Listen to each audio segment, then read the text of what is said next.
Hey friends, you're watching BrainStormAcres. I'm Henry. And I'm Irene. And today we have a really big surprise that we didn't expect at all. We went to the post office and there was a package there, and we said we weren't expecting any packages. Right. Were you expecting a package? No, well, yes, but the dog's prescription, which was not due in on Friday. And what was very cool is Henry reminded me as we got rolled up to the post office, he got 5 minutes before the window closes.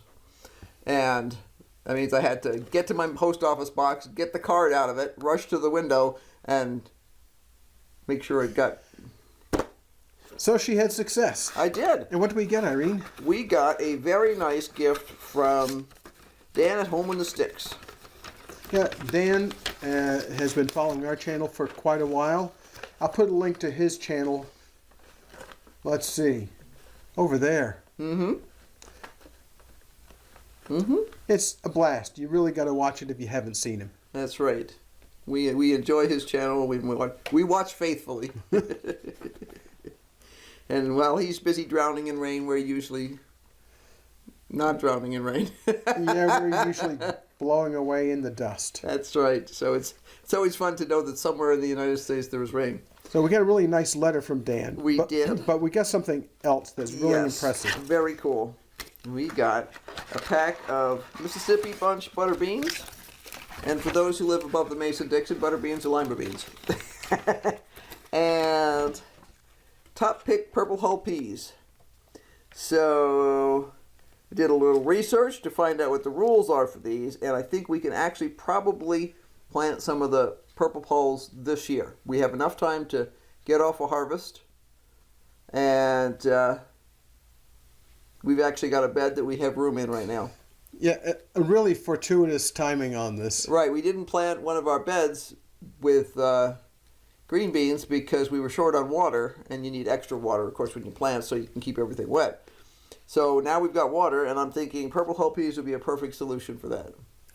I'm really excited to give these a try. Yeah. I don't know that I've ever had them. I suspect I have. I just don't recognize Well, they're them. related to what do you call it? Black-eyed peas. Yeah. You know, and we've certainly mostly had black-eyed peas. But no, I don't think we've ever had purple hulls, not knowingly at least. So always fun to try, and I love lima beans, by the way. So I'll have to quiz him a couple things on this so I could make some plans as to where I'll plant them. But yeah, I don't think I have time for limas this year, but I will definitely plant them next year. I just need to know whether they're bush, semi-vining, or vining. Thanks, Dan, for this really cool gift. Yes, definitely. It was a great surprise on a Friday because this week was what it was a cluster. It was 2 clusters. It was at least 2 clusters. So it was really nice to have a treat on a Friday afternoon that I actually managed to get, because it's always extremely frustrating when you get the stupid yellow card and you don't have time to get to the window before they close. And we wouldn't be able to get it again and try and get it until Monday. So It's awesome that we got it. yes, So thank you, Dan. This is a very kind gift, and we're looking forward to planting at least the purple hull peas this year. right. And we'll look at the butter beans and see how long they take and I how think they they need to take grow. just a little too long, but I'm gonna take one more look before I say no this year. So we have a couple of questions that we wanted to answer here. One was from Deb at Deb's Way. Now, if you haven't followed Deb on her channel, you got to go take a look. She's been working with, I think, 3 tomato plants or something like that all spring and summer long. And she thought that she'd killed them. Tomato plants can be really, really, really tough. And what happened to her was they came back. So her question is, what do we suggest? Well, my quick, easy suggestion is learn what you can from these tomatoes that have come back to life. Yeah, you know they don't get. Do they ever get frost where she is? No. No, she's in the Orlando area, so maybe in the middle of winter, but... Right. Basically, you've got plenty of frost-free days left. I would just keep them happy. water them, fertilize them. Give them a nice, like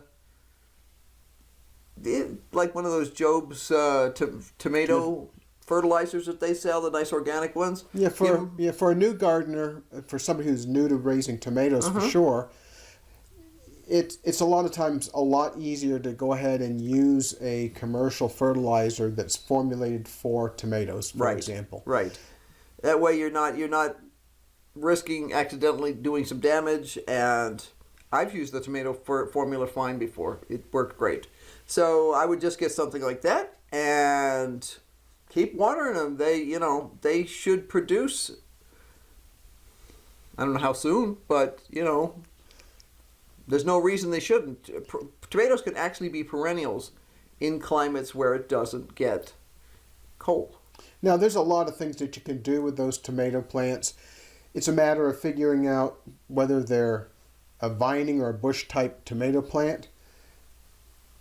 Since it's come back to life, or since all of them have seem to have come back to life, one of the things you can do is watch for suckers to sprout up. And we have a video about what a sucker looks like on a tomato plant. We recently did a video on pruning tomatoes. Right. Basically, if this is the stem of your plant and this is a branch, the branch that grows in here is a sucker. If you let that get 3 or 4 inches long and then just pinch it off. You can stick that in water, or you can stick it in damp soil, keep it damp. It'll turn into another tomato plant. And the nice thing about that is it gives you something else that you can experiment with. One of the things that we're doing purposefully is we try to take cuttings from our tomato plants as the season goes on so that we have something we can use later on in the season. We have a greenhouse, and we're going to try again to grow tomatoes longer in the fall than what we can do outside. Right. So we have another question that was asked, because we've talked a lot about the fact that we have hard water that has a lot of calcium carbonate in it, which makes the water be really, really high pH. And we're seeing super alkaline. Yeah, we're seeing alkalinity well above 7.5. And that's really not good for at least the hydroponic growing that we're doing. It's also not great for our outdoor garden, but there's things we can do to make that better. But we had a question. Pray for rain. But we had a question from one of our viewers who we know very well, and she asked, "What should I do? My water's really hard. Can I water my plants with it?" And the answer is, yeah. What else are you going to do? I mean, the only other option other than watering your plants with it is to buy things like distilled water, and that would be ridiculously expensive. Yeah. Now, one of the things that most people don't realize is that in some parts of California where they have high salt levels in the soil, they actually will flood irrigate the soil and then drain that effluent off. So what they're doing is they're flushing the salts out of the soil. Right, and there's actually 2 sources for the salts. One is the natural salt in the soil, well, more than 2. The other is the water itself, and then add to that the fact that a considerable number of chemical fertilizers are a form of salt, which just makes it worse. So what you can do is, I wouldn't worry about using hard water watering your plants. If you start having a lot of white crusty stuff on the top of your soil, you can always flood the soil and let the water drain through. That will dilute those salts. Right, and that can be a problem in flower pots. And what I used to do, to be honest, was I would literally just scrape off the top and replace that with fresh potting soil. It sort of rejuvenates the whole pot that way, but you can also just soak it in water. It depends a lot on what plant you have in there, because some plants really don't like to be soaked. Now, one of the things that we do is sometimes we have a gallon of milk that will spoil, like we just had happen today. Yeah. What we'll do is we'll actually pour that gallon of milk in one of our beds. It's acid to begin with, and there's calcium from the clabbered milk. Right. Unfortunately, Jack likes to eat the clabber. So does Ding Dong Miss Isa down here. I caught her eating the clabbered milk the other day too. Then she has bad breath and cats. Now, there is a channel that we'd like to give a shout out to. That is the African lion.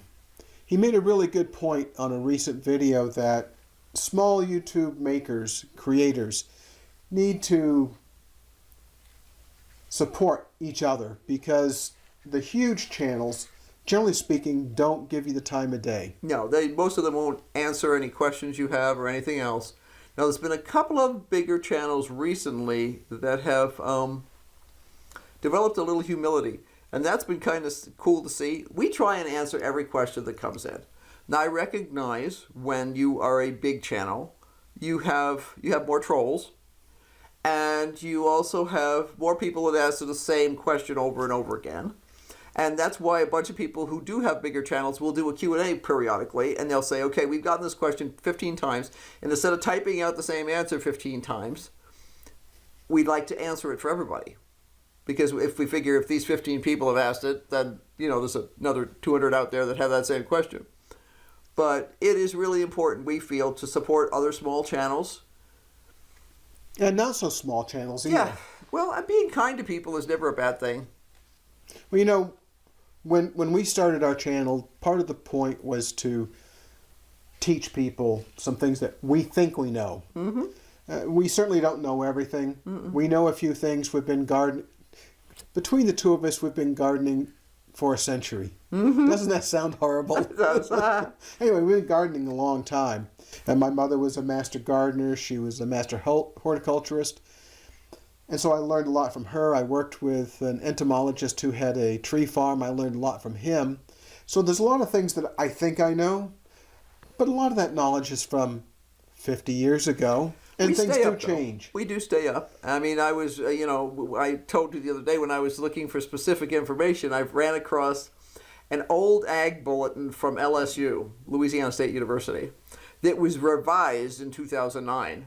And I started reading this thing, and I'm like, this stuff is way out of date. How old is this?